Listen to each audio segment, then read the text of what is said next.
What precautions does one take as a digital citizen? We need to teach our students to make a plan. If and when someone asks to meet them in person, they need to tell a trusted adult right away. This could be a parent, teacher, or a church leader.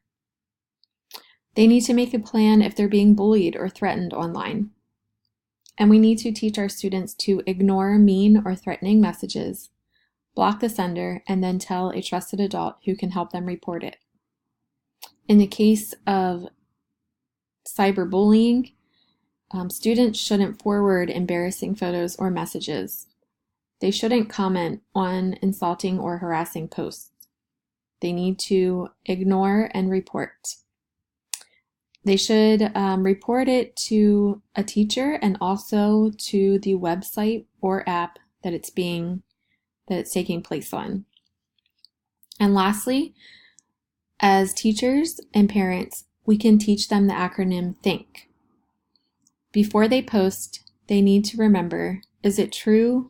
Is it helpful? Is it inspiring? Is it necessary? Or is it kind? All of these precautions can help our students to be prepared and have a plan in place for when issues arise.